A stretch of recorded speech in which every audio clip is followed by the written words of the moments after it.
Greetings, meatbags. This is the ISO. Sea of Thieves, Phasmophobia, Fall Guys, Among Us, Lethal Company, Palworld. What do these games have in common? They're very popular, usually on release, typically in a tight co-op experience. Everyone and their mothers play them at some point, and they get memed to death. Speaking of death, they usually have a swift and untimely one. They are what I'm calling fad gaming. Cool, can I try?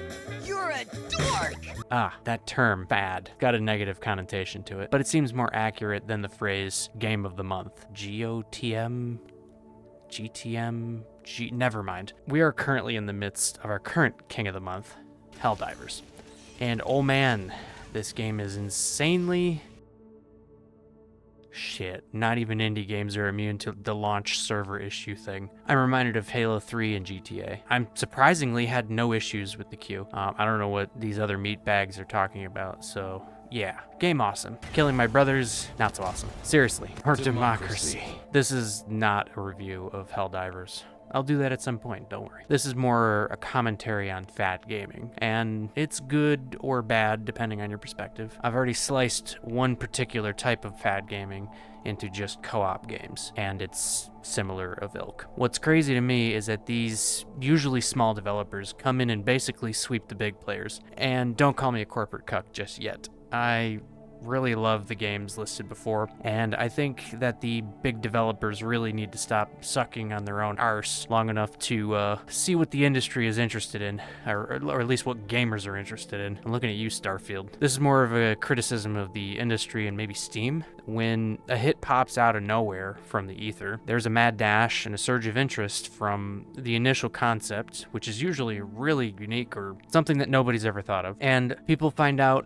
inevitably that the game is half-baked and early access, and there's generally no depth to the game. Lethal Company comes to mind, Phasmophobia comes to mind. And there's not a lot of room to digest the game that barely has any content.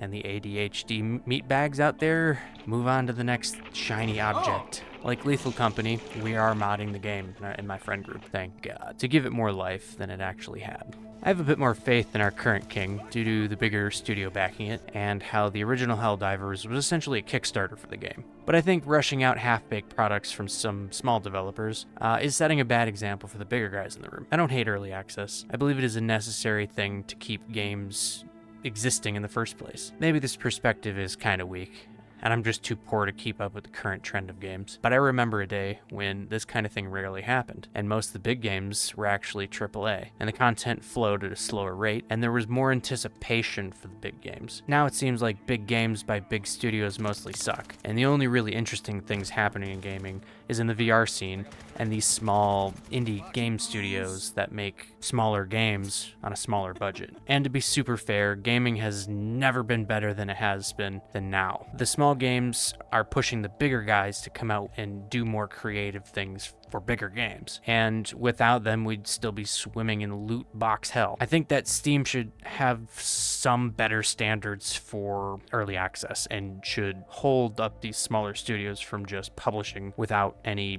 kind of oversight. And they should put that 30% cut to work. But let me know if this is the kind of content you guys are interested in. I'll make more in between other content. You can find me in the comment section or in my Discord. Links are below. Also, sub to the channel if you get a second. I'll see you in the next video, meatbag. I'll be there.